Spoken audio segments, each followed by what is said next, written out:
corazón de la Europa cristiana, se extiende por la península ibérica un reino musulmán llamado Al-Ándalus.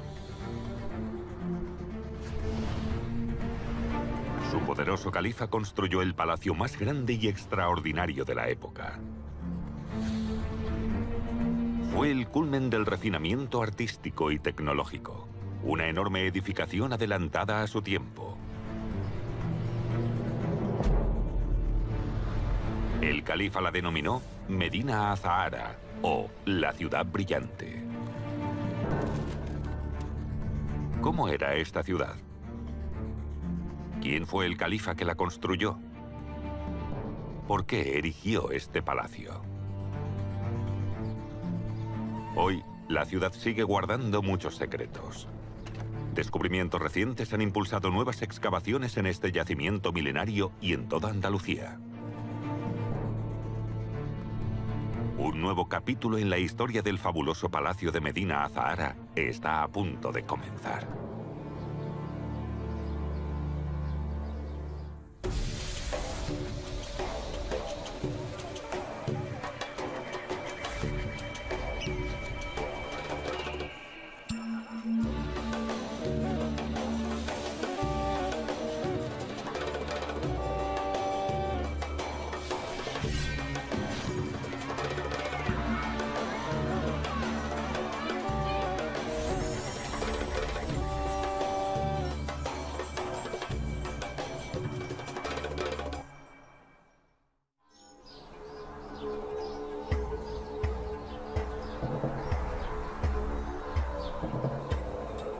Sierra Morena, en el sur de España.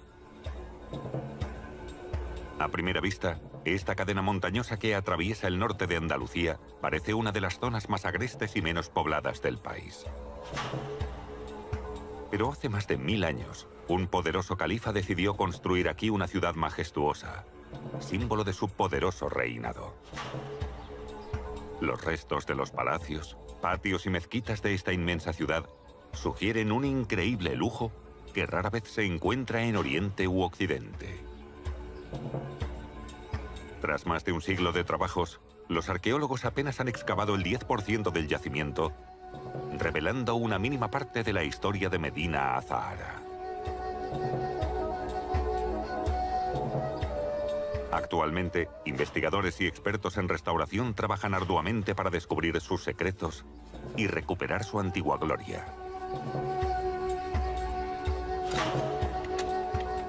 Para los historiadores y los científicos que estudian el Islam medieval, esta ciudad es única.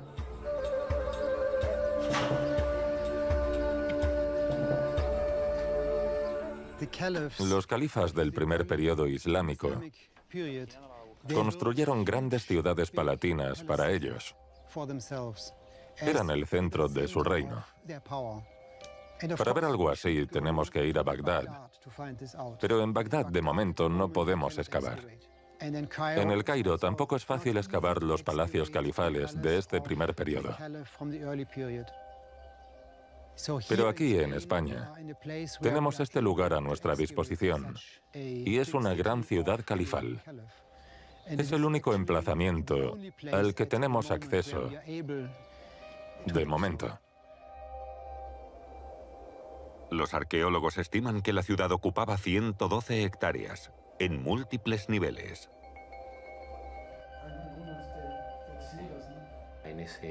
Las excavaciones arqueológicas de este año, dirigidas por Antonio Vallejo y Félix Arnold, son cruciales, porque se centran en zonas que nunca se habían estudiado.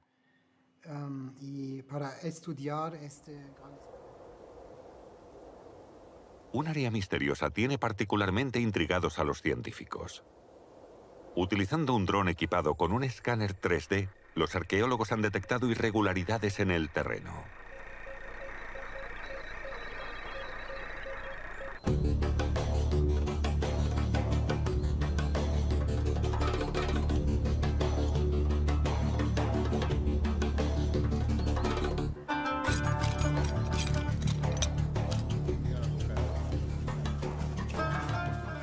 Medina Azahara se comenzó a excavar hace más de 100 años. La mayoría de las excavaciones se han concentrado en el interior del palacio. Y me parece interesante estudiar fuera del palacio para saber cómo se relacionaba el califa con la gente.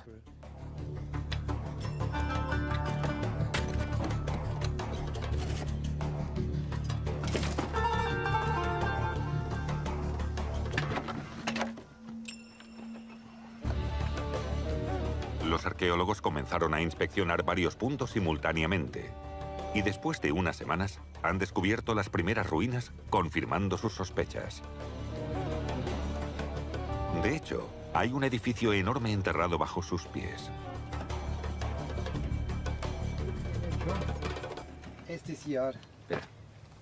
Antonio Vallejo y Félix Arnold examinan este primer descubrimiento.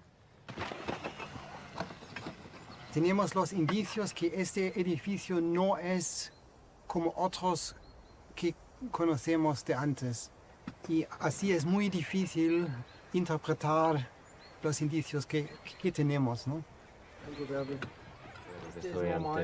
¿Qué es este misterioso edificio? ¿Cuál era su función en esta ciudad califal?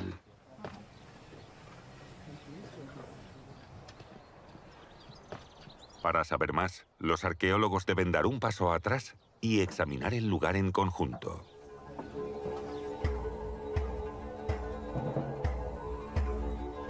La mera existencia de esta ciudad es un enigma en sí mismo.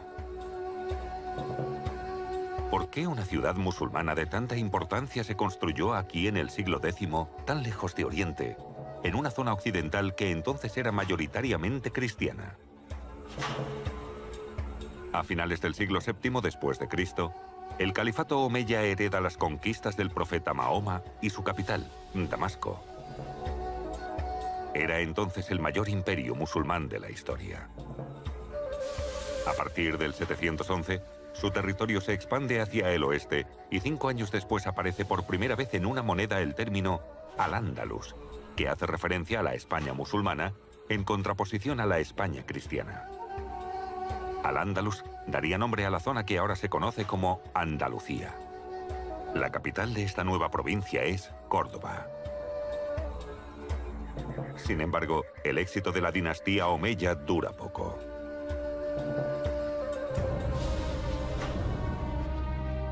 En el 750, los omeyas fueron masacrados en el levantamiento de los abasíes, otra dinastía árabe que toma el poder y los expulsa.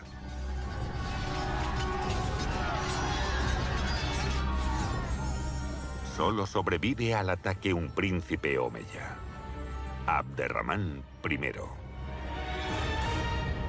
Abderramán I es el que se escapa de Damasco perseguido por los abasíes en el siglo VIII y huye hasta el Ándalus y funda la dinastía de los omeyas de Occidente. Casi 150 años después, uno de sus descendientes accede al trono. El joven y ambicioso Abderramán III tenía solo 21 años cuando se convirtió en el nuevo emir de Córdoba. Quería vengarse de los abasíes que le habían arrebatado el trono a su dinastía. Abderramán III tenía grandes planes para Al-Ándalus. Empezó sofocando varios levantamientos, poniendo fin a los disturbios que habían asolado a Andalucía durante varias décadas para poder dedicarse al ambicioso plan de convertirse en el líder del mundo musulmán, proclamándose califa independiente de Bagdad. Los escritos medievales resumen su nueva visión del mundo en una sola frase. Quería que saliera un nuevo sol por Occidente y se extinguiera en Oriente. ¿Pero cómo? Cualquier califa que se precie necesita su propia capital, construida solo para él, símbolo de su próspero reinado. Por eso, Abderramán III se propuso construir la ciudad más grande, hermosa y avanzada del mundo.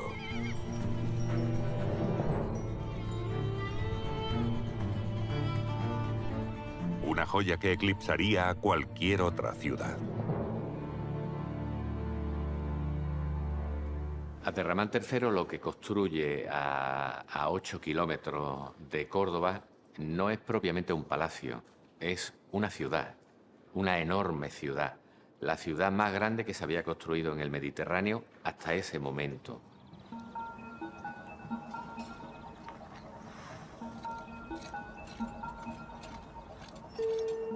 En el lugar de la excavación, un enorme muro de piedra llama la atención de los arqueólogos.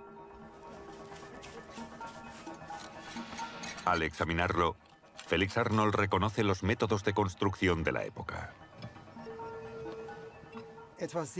Me parece muy interesante que se trajeran hasta aquí 6.000 piedras todos los días para la ciudad. La cantidad de piedras que se transportaban es impresionante. En total trajeron unos 11 millones de piedras, la misma cantidad que para la Gran Pirámide de Giza. Y no es solo una cuestión de cantidad. Ese volumen de piedras se trajo en solo 30 años, el mismo plazo que la construcción de la Gran Pirámide. Pero aquí era para levantar una ciudad entera.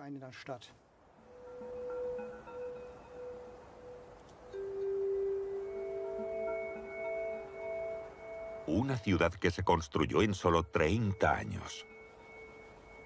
La enorme empresa de Abderramán estuvo a la altura de sus ambiciones. Entonces, tal ritmo de construcción fue excepcional, haciendo de Medina Azahara el proyecto más colosal de su tiempo.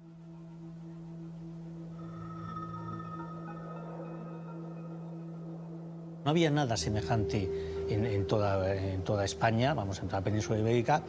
Es una imagen de lo que es el poder, de lo que es el Estado.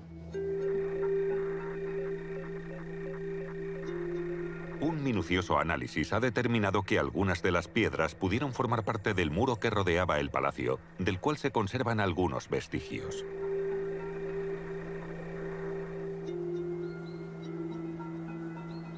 En su investigación, Félix utiliza tecnología digital de vanguardia, además del trabajo de campo habitual. Hoy le ha pedido ayuda a Alberto Luque.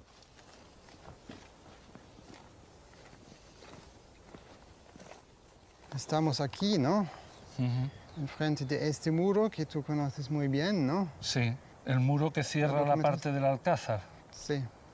Y las dimensiones de la muralla serían más altas, me imagino. Sí, todavía faltan 3 metros. Ahora quisiéramos hacer la documentación de esta muralla, ¿no? Que está por aquí.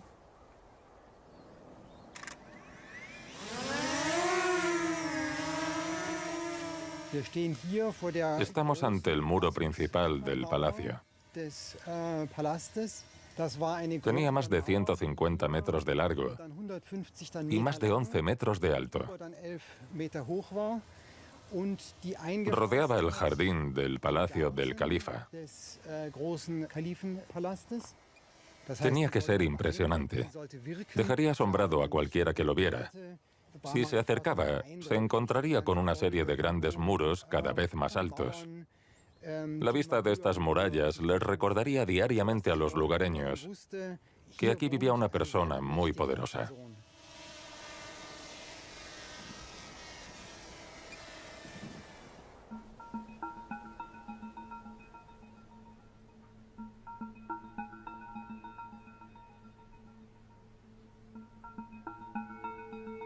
Alberto Luque es un experto en fotogrametría y uno de los mayores especialistas en la arquitectura de Medina Azahara. Pues hace ya casi 15 años que empezamos un trabajo que consistía en reconstruir de manera virtual, en 3 dimensiones, todo lo que eran los espacios investigados de la ciudad. El primer paso fue reconstruir la muralla que rodeaba la ciudad, de la que queda muy poco. Este gigantesco muro de fortificación formaba un rectángulo de 1.500 metros de largo y 700 metros de ancho. Representaba el límite de la ciudad y la protegía de los ataques enemigos. Es muy complejo interpretar cuál es la forma de esos edificios, cuáles son los alzados, cómo estaban conformados, las cubiertas, porque todo eso ha desaparecido. A pesar de la dificultad, Alberto ha podido reconstruir las paredes del palacio con un efecto espectacular.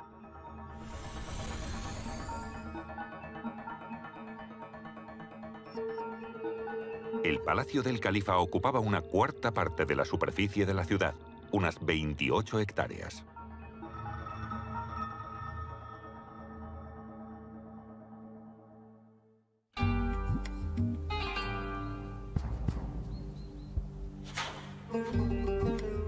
Una vez terminado el palacio de Medina Azahara, la fama del nuevo gobernante de Al-Ándalus comenzó a extenderse hasta los confines del mundo mediterráneo. Se rumoreaba que este nuevo palacio era increíblemente lujoso.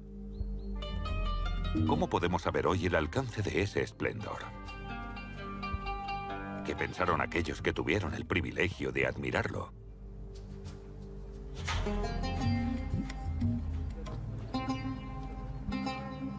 Un manuscrito conservado en la Biblioteca Nacional de Francia narra la llegada al palacio del monje Juan de Gorce, un embajador cristiano del lejano reino de Alemania. Fijado el día para su presentación, dispusiéronse preparativos suntuosos. Diferentes filas de soldados ocupaban el camino desde el alojamiento de los legados hasta la ciudad y el palacio real. La infantería en primera fila, fijas las picas en tierra, blandía en sus manos a gran distancia lanzas y armas arrojadizas. Después, otros soldados montados en mulos y armados a la ligera, y tras estos, la caballería, haciendo relinchar y piafar a sus corceles con las espuelas. Salieron los grandes de la corte hacia la puerta del exterior, que como todo lo demás, estaba alfombrado con preciosísimos paños y tapices.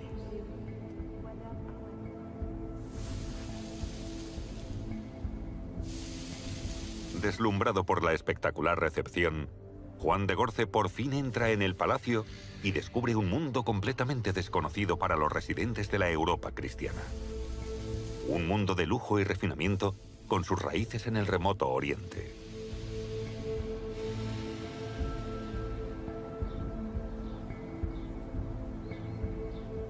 Algunos de los elementos más sorprendentes han resistido la prueba del tiempo. Los más espectaculares, los capiteles, que remataban las columnas y decoraban muchas estancias del palacio del califa. Ocupan un lugar único en la historia del arte islámico y son una de las señas de identidad de Medina Azahara. Todavía hoy son testimonio de esta edad de oro. Los capiteles de Medina Azahara están relacionados fundamentalmente con la creación de la ciudad y aunque se inspiran en esos modelos de la arquitectura clásica, en los capiteles clásicos de época romana, difieren de esos estilos clásicos a través no solo de la talla empleada en su elaboración, sino también de una nueva técnica. ¿Qué difieren? Pues en el empleo de una nueva técnica como es el trépano, mediante la cual se realizan una serie de perforaciones que consiguen unos efectos de claroscuro muy llamativos y que se alejan tanto por esa técnica como por la estilización y la esquematización de la decoración. Estos capiteles se comienzan a definir como capiteles de avispero, que es el estilo característico y representativo del capitel califal de Al-Ándalus.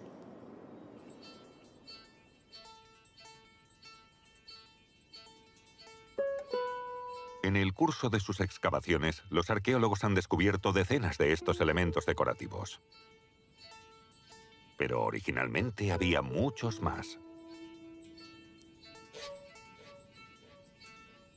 Documentos contemporáneos mencionan 4.313 columnas de mármol blanco, gris o rosa de los 4 rincones del Mediterráneo. Y otros tantos capiteles, cada uno con el nombre del artesano que lo hizo.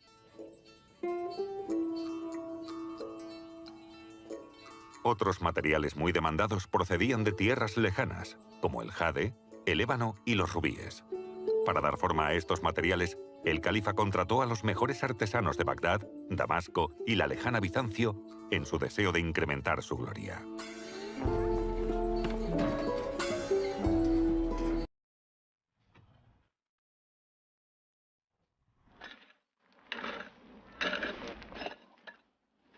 De vuelta en el lugar de la excavación del misterioso edificio, los arqueólogos han encontrado nuevos indicios de su suntuosa decoración.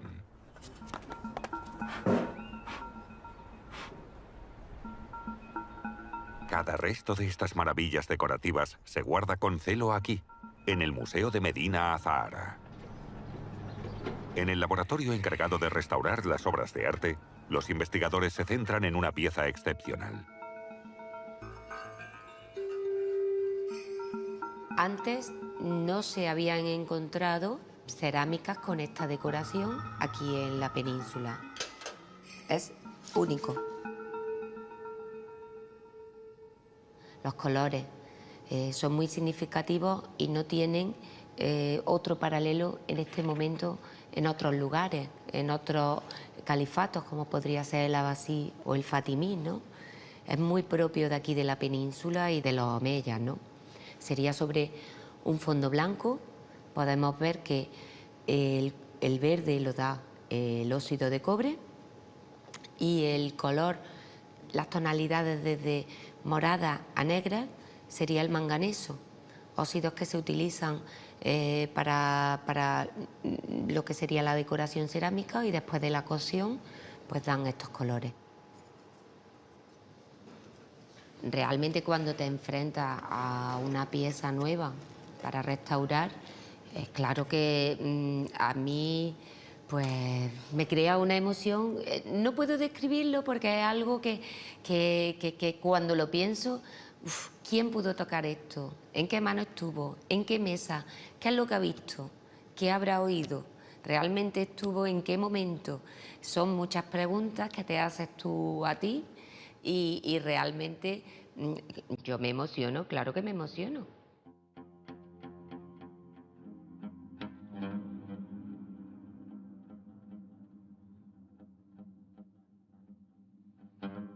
Cuando los visitantes recorrían el palacio, descubrían el verdadero alcance de su lujo. Este refinamiento se expresaba incluso en los detalles más ínfimos.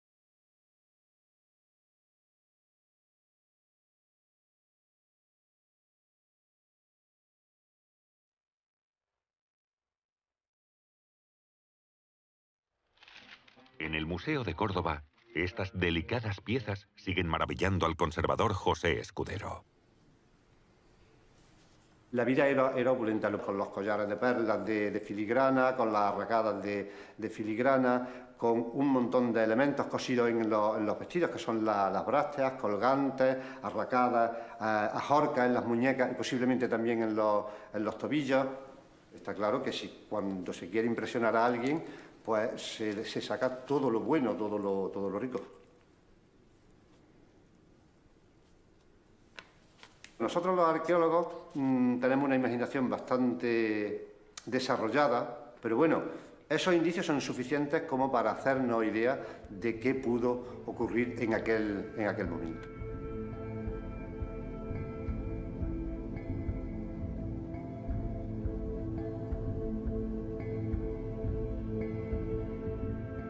El palacio estaba lleno de obras de arte realizadas con técnicas que venían de Oriente. Este virtuosismo, único en Europa, asombró a los visitantes occidentales y originó la fama de Medina Azahara.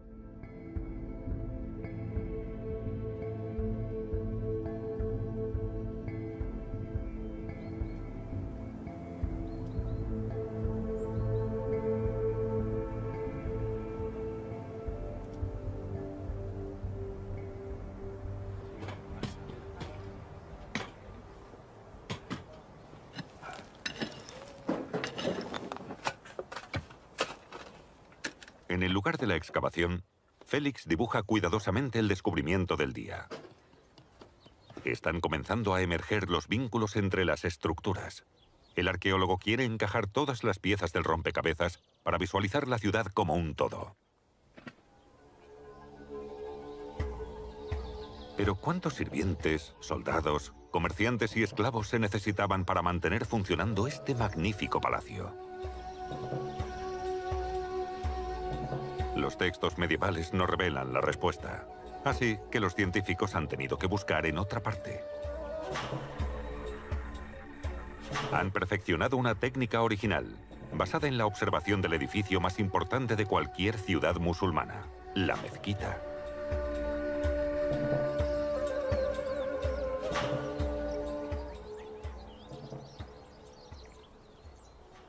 Para complementar su trabajo de campo, los arqueólogos deciden reconstruirla virtualmente, desde su forma arquitectónica hasta sus detalles más refinados. Pero este proyecto se enfrenta a un gran reto. No queda ningún elemento decorativo de la mezquita.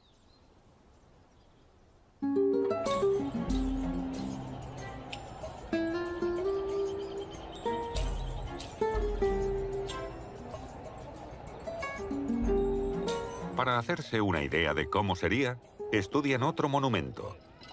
Un edificio excepcional que data de la misma época que la mezquita de Medina Azahara. Totalmente conservada y convertida en iglesia en 1236, la antigua mezquita de Córdoba muestra el esplendor de la época dorada de Al-Ándalus. Su historia está indisolublemente ligada a la de la mezquita de Medina Azahara, y su decoración es comparable.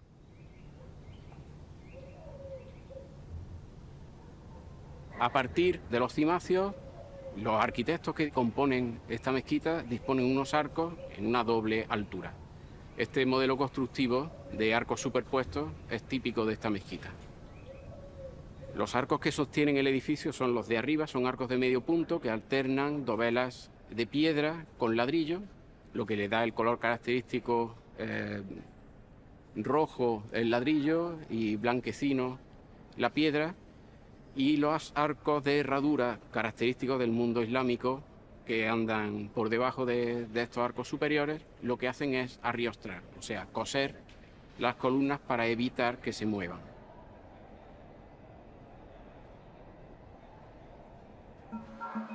Basado en los estudios de los arqueólogos y en la decoración de la mezquita de Córdoba, el proyecto avanza.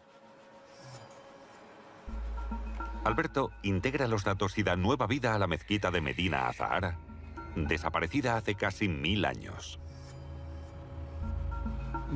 Elementos como el alminar ha sido bastante laborioso de reconstruir porque no se tenía una idea clara de cuál era el posible remate que podría tener, si era una cúpula o era un cuerpo, pero gracias a esos pequeños restos que se han encontrado en la cercanía de donde estaría el alminar, pues hemos podido hacer una interpretación junto con los arqueólogos de cuál era la posible decoración que tendría ese alminar y cuál sería esa terminación.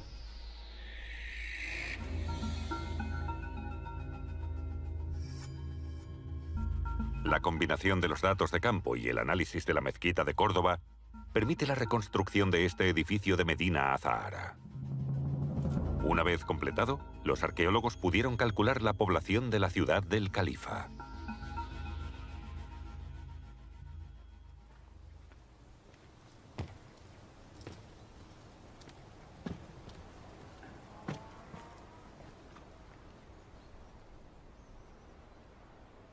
Se han desarrollado diversas metodologías para tratar de calcular el tamaño de una población, de una ciudad, de una medina, a partir de la superficie de la mezquita. Esta metodología fue la de Alexander Lessing. Él calculó que la pequeña alfombra de uso particular de cada uno de los fieles mediría aproximadamente 1 metro cuadrado. A partir de ese metro cuadrado, él calculó, en el caso de las mezquitas norteafricanas, la capacidad de la población de la mezquita. Es decir, que podían estar rezando simultáneamente 600 personas. En base a la capacidad interior de la mezquita y este método de cálculo, los arqueólogos pudieron estimar la población total de Medina Azahara. Pues yo creo que entre el personal del palacio, el personal de la población que vive fuera de la Medina, hablar de unas 10.000 personas, 10.000, 12.000 personas, creo que no sería una cifra excesivamente exagerada.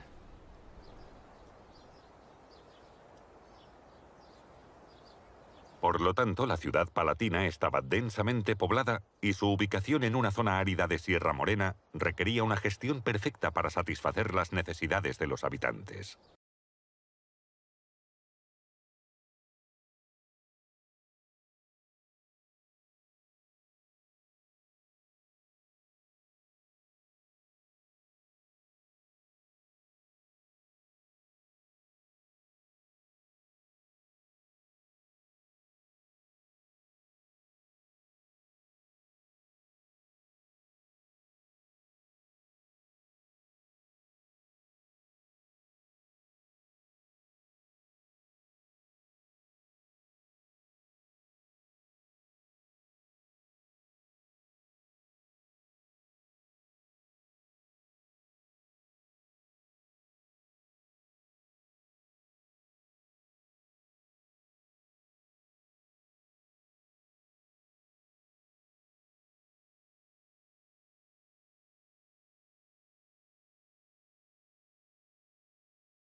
Ramán III manda reparar el antiguo acueducto y su espectacular puente, y lo amplía hasta la ciudad con una longitud total de 16 kilómetros.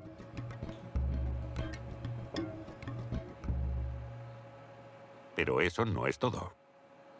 Una pequeña y discreta habitación del Palacio de Medina Azahara revela la sofisticada gestión del agua que se distribuía y evacuaba por toda la ciudad.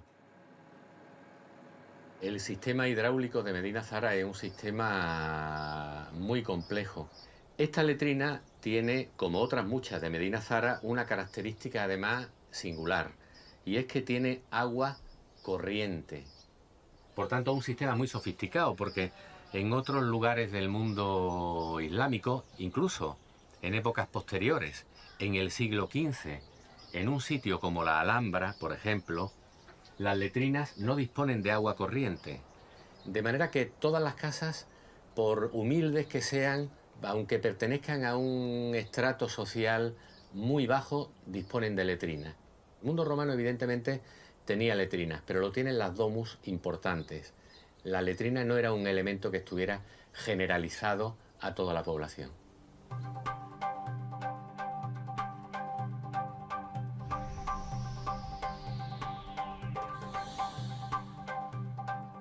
Año tras año, la reconstrucción en 3D de la ciudad continúa, y el mapa de este lujoso lugar se va completando poco a poco.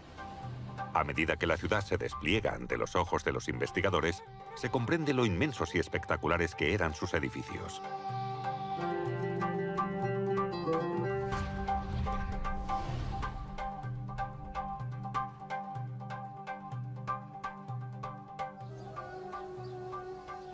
En el lugar de la excavación, la investigación avanza y los arqueólogos comienzan a formular hipótesis.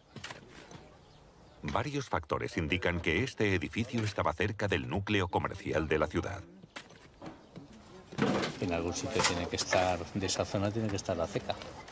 Tiene que estar cerca del zoco, luego quizás... Cerca de la mezquita, ¿no? Y cerca de la puerta al... Donde más actividad económica se hace es en esta zona, sea en el zoco, sea en la mezquita, por todos los pagos religiosos y todas los temas económicos que tienen que ver con el dinero. Luego, y además es un servicio público.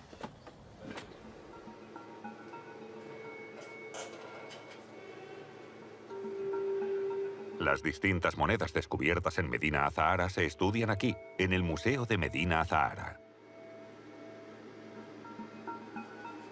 La restauración y limpieza de una sola moneda puede llevar hasta un mes para que los científicos puedan contemplar los grabados originales.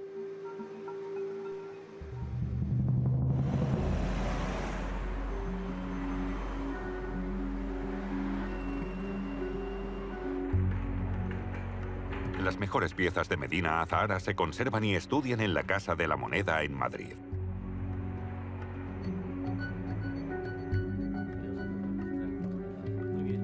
Los delicados grabados de estas preciadas monedas proclaman las reivindicaciones políticas del nuevo califa y atestiguan su condición de leyenda.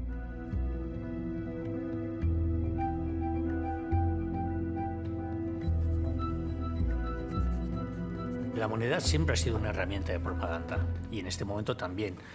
Poner el nombre de Al-Ándalus y poner su nombre o sus títulos califales, no hay mayor propaganda que esta. Aceca sabíamos que estaba en Córdoba, a Casa de la Moneda, y cuando Abderramán ya se ha mudado, por así decirlo, a Medina Zahara y ya se están llevando todos los servicios de Estado, se llevan la Aceca. Y entonces en las monedas ya no pone Al-Ándalus, pone Madinat al-Zahra. Es ir más allá, es un paso importantísimo para la historia de Al-Ándalus. Por primera vez en la historia de Al-Ándalus, Abderramán III acuña monedas de oro. Esta decisión es muy simbólica y transmite un mensaje al resto del mundo musulmán, pues tradicionalmente solo el califa de Bagdad, como líder principal, tenía derecho a acuñar monedas de oro.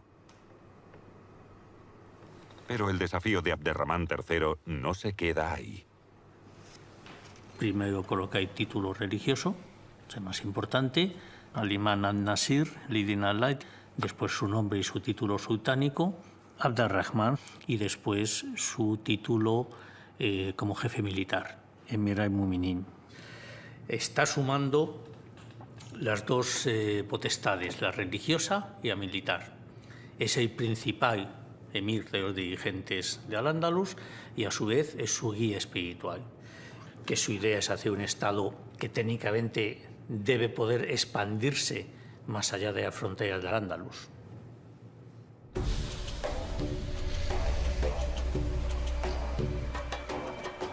Abderramán III había logrado algo con lo que ninguno de sus predecesores soñó: liberarse oficialmente de la autoridad del califa de Bagdad y considerarse el único líder legítimo del mundo musulmán. Es una discusión ideológica y política muy importante. Pero Abderramán dice, mis antepasados sean califas, yo solo estoy reclamando lo que es mío. No me estoy inventando nada. Yo soy califa.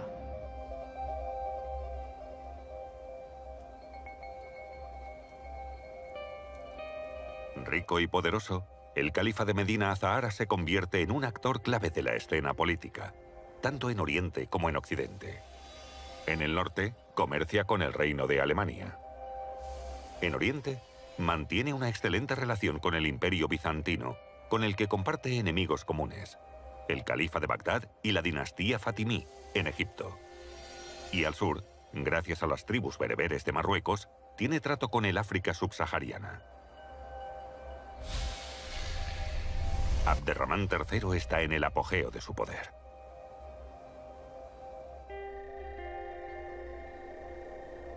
Los príncipes y gobernantes de Oriente y Occidente envían emisarios para conocer el esplendor de su ciudad y ganarse su favor.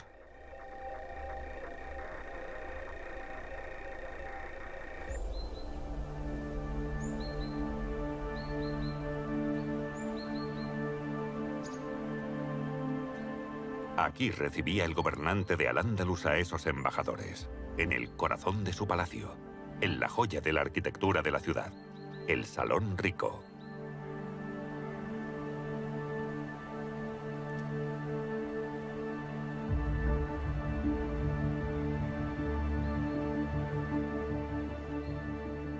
Este salón de recepciones mostraba un nivel de lujo único a los ojos del mundo y era el orgullo del califa.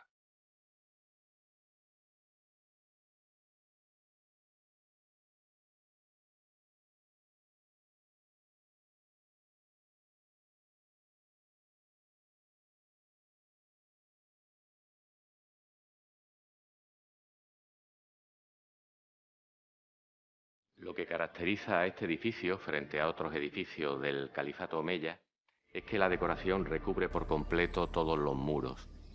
Estos más de 70 paneles que están en el Salón Rico, que están en este edificio, constituyen prácticamente lo mejor de la plástica islámica de ese momento. No tenemos nada parecido ni en el mundo omeya oriental previo, ni en el mundo abasí contemporáneo a Medina Zara. La decoración puede ser interpretada en términos cosmológicos. La parte inferior representaría la naturaleza y la parte superior, con ese fondo de estrella, representaría el firmamento. Por aquella puerta entra el califa solo y a partir de ese momento se compone el ceremonial. Los relatos de la fuente escrita nos dicen cómo algún embajador realmente la sensación que experimenta es la de sobrecogimiento y la de admiración. Se encuentra realmente asombrado ante esta maravilla.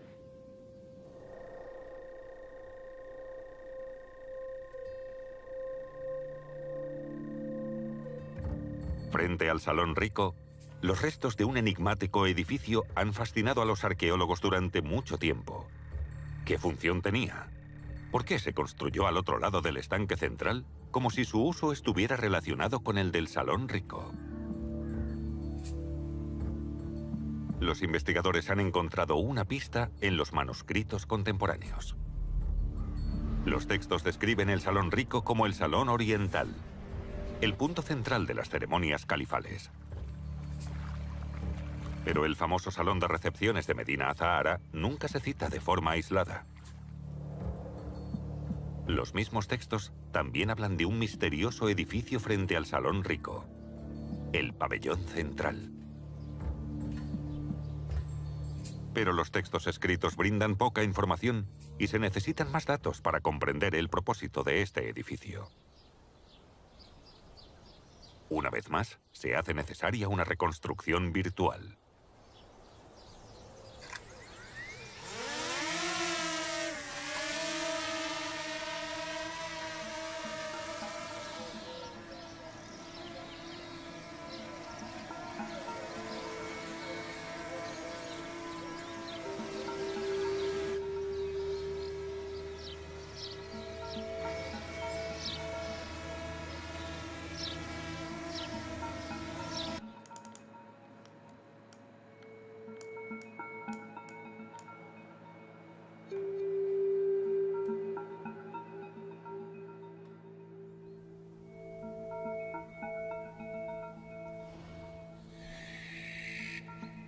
Hoy sabemos, gracias a la investigación, que ese edificio era el salón de recepciones políticas del príncipe heredero y que los dos edificios, que se miraban uno a otro, reflejaban sus fachadas en la lámina de agua de la alberca que tenemos enfrente.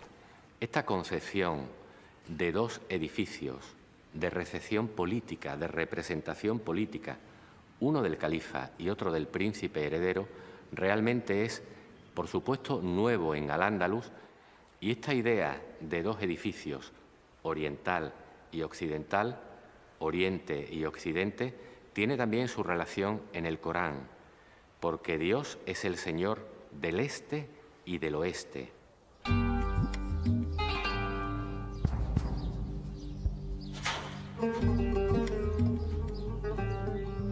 Estos dos salones de recepción son la prueba física del poder del califa. El Salón Rico estaba reservado para Abderramán III, mientras que el pabellón central, enfrente, estaba destinado a su hijo y futuro heredero, Alakén II. De esta forma, el califa creó una representación física de la continuidad de su dinastía.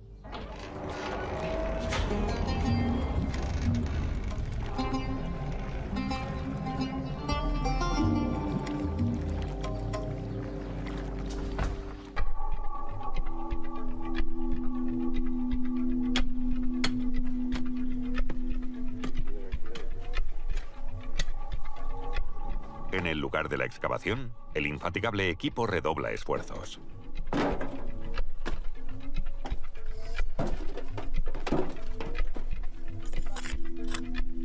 Un nuevo descubrimiento permite identificar por fin el misterioso edificio que el equipo lleva excavando desde hace meses.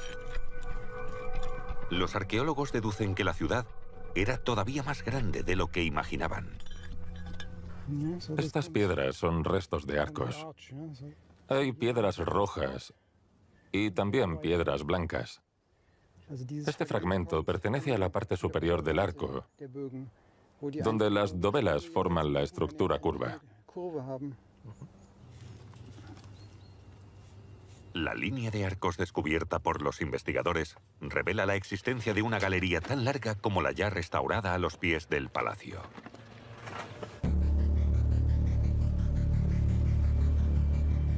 Las excavaciones sacan a la luz que la entrada del palacio no solo tenía una galería, también presentaba una segunda del mismo tamaño enfrente.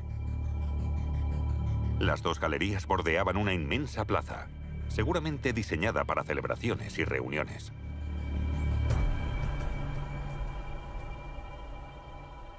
En el centro de la nueva galería, los arqueólogos han descubierto los restos de una enorme puerta cubierta con láminas de metal, presumiblemente para protegerla.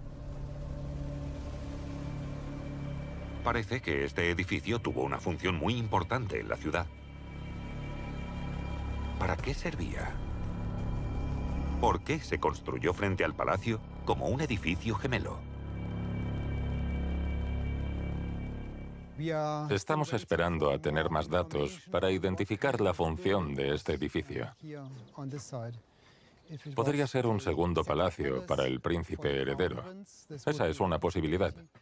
O podría ser un edificio administrativo.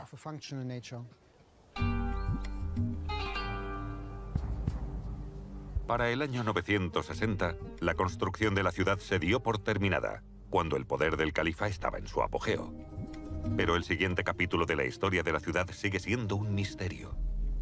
Según las crónicas, apenas 50 años después, Medina Azahara no era más que unas ruinas abandonadas.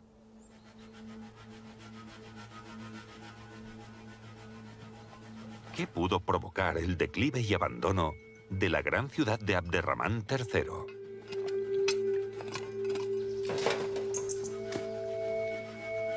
En la zona de excavación, los arqueólogos han encontrado una pista que podría responder a esa pregunta.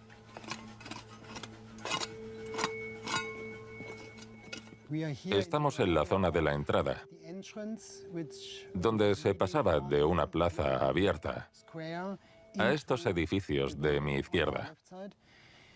Cuando excavamos esta zona, encontramos en el suelo los restos de un gran fuego.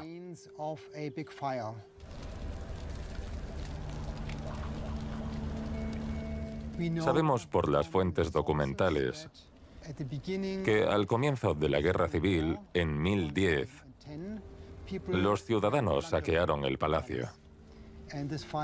Y ese fuego que hemos descubierto puede ser uno de los efectos de ese saqueo. La gente incendió y saqueó el palacio porque estaba descontenta. ¿Cómo acabó Medina Azahara en una guerra civil? ¿Cómo sucumbió tan pronto el esplendor recién recuperado de los omeyas en medio de un caos que destruyó la joya de la corona de la dinastía?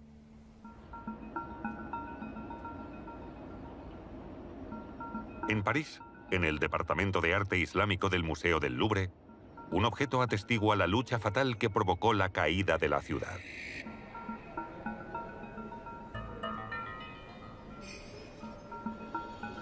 No conocemos la historia que hay detrás de este joyero de marfil, conocido como Píxide, ni las identidades de sus sucesivos dueños, ni cómo terminó en el Louvre. Solo sabemos que perteneció a Al-Mughira, el hijo menor de Abderramán III. Sabemos que producían marfil en Medina Azahara. Esta píxide está hecha con un solo colmillo de elefante, tanto la caja como la tapa. El marfil era extremadamente valioso y también muy escaso, por eso era tan deseado. Las piezas de marfil estaban destinadas exclusivamente al califa y su entorno. Las tallas de esta pieza, delicadamente labradas en el marfil, describen las ambiciones políticas de la dinastía omeya reinante. Por ejemplo, esta escena, que representa a dos figuras en un estrado, con un músico entre ellas. Se podría considerar que esas dos figuras representan a Hisham y Al-Mughira, los dos aspirantes al trono, en el mismo estrado o en el mismo trono, porque en el arte islámico un estrado es un trono.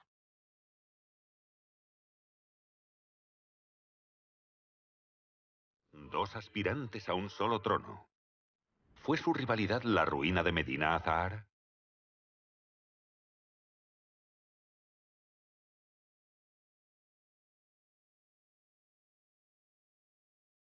Cuentan las crónicas que el 15 de octubre de 961, Abderramán III murió a la edad de 72 años. Al gran califa le sucede su hijo, Alakén II, que muere 15 años después. Su hermano, Al-Mughira, debería haberlo sucedido, pero es asesinado por orden de la favorita de Alakén II, que logra colocar a su hijo, Hisham, en el trono. Hisham tenía solo 10 años en ese momento. Esta ruptura de la sucesión dinástica puso en marcha una reacción en cadena de golpes de Estado y luchas de poder que desembocó en una guerra civil en toda regla 25 años después. Medina Azahara fue saqueada e incendiada por los insurgentes.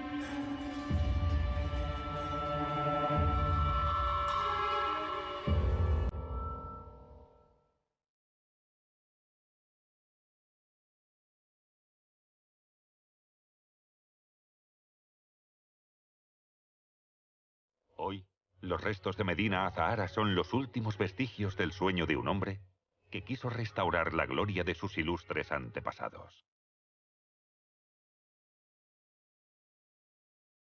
Un hombre que quiso reconstruir el imperio perdido de los omeyas y reproducir en Occidente lo que sus antepasados habían perdido en Oriente.